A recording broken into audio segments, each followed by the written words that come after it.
আজকে বানাবো রঙিন পাটিসাপটা পিঠা। আর আমাদের ঘরের সবাই অনেক পছন্দ করে এই পাটিসাপটা পিঠাটা। আসসালামু আলাইকুম, সবাই কেমন আছেন? পাটিসাপটা পিঠা বানানোর জন্য একটা পাতিলে আমি ভিজা চালের গুঁড়া নিয়ে নিছি, তারপরে নিয়ে নিছি একটু আটা, ময়দাও নেওয়া যায়, তো আমি আটা নিছি। তো স্বাদ মতো একটু লবণ দিয়ে দিছি, আর দিয়ে দিচ্ছি পরিমাণ মতো একটু চিনি দিয়ে একটু হাত দিয়ে নেড়ে, তারপরে এখন আমি দিয়ে দিতেছি গরুর দুধ। চালের গুঁড়াটা পানি দিয়েও গুলা যায়, তো আমি আজকে গরুর দুধ দিয়ে গুলবো। গুললে তারপরে পিঠাটা বানাবো। এই পিঠাটা কিন্তু কম বেশি সবাই বানাইতে পারে, একদমই সহজ এই পিঠাটা বানানো। আর পিঠাটা খাইতেও কিন্তু অনেক বেশি মজা লাগে। তো পিঠার জন্য যে গুলাটা গুলছি সেখান থেকে অল্প একটু করে দুইটা বাটিতে আমি নিয়ে নিছি। আর দুইটা বাটির এই গুলাটার মধ্যে আমি ফুড কালার মিশাই নিছি। একটার মধ্যে কমলা কালার আর একটার মধ্যে সবুজ কালার। দুইটা কালার মিশাই নেওয়ার পর এদিকে আমি এখন পুরটা রেডি করব। পাটিসাপটার যে পুরটা রেডি করার জন্য আমি আগে একটু কড়া করে গরুর দুধ জাল করে নিয়েছিলাম। এখন আমি একটু গুঁড়া দুধ দিয়ে দিতেছি। দিয়ে নাড়াচাড়া আবার ভালো মতো আমি দুধটা ঘন করে নেব।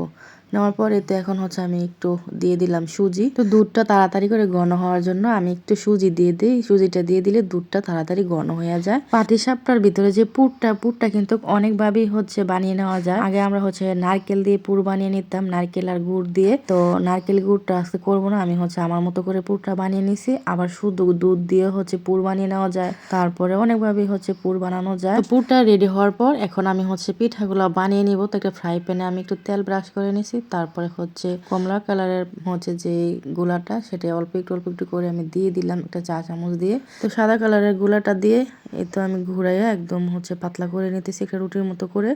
তো নেওয়ার পর এখন আমি ভিতরের পুরটা দিয়ে দিতেছি। ভিতরের পুরটা দিয়েই খুন্তি দিয়ে বলটায় উঠাই ফেলতে হবে।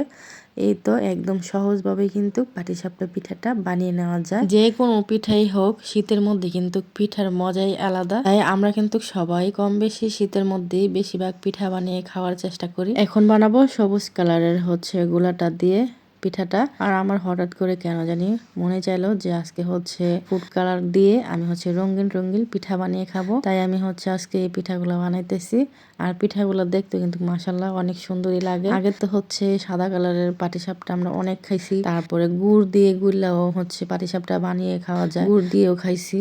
তো আজকে এই রঙিন পিঠাটা বানাইতেছি, আমার কাছে খুবই ভালো লাগতেছে। আমার অনেক ইচ্ছা ছিল এভাবে বানিয়ে খাওয়ার, আজকে ইচ্ছাটা পূর্ণ হলো। তো আপনাদের সাথে তাই শেয়ার করে নিলাম আজকে আমার এই পিঠাটা। তো দেখেন এভাবে করে আমি সবগুলা পিঠা বানিয়ে নিতেছি কত সহজভাবে।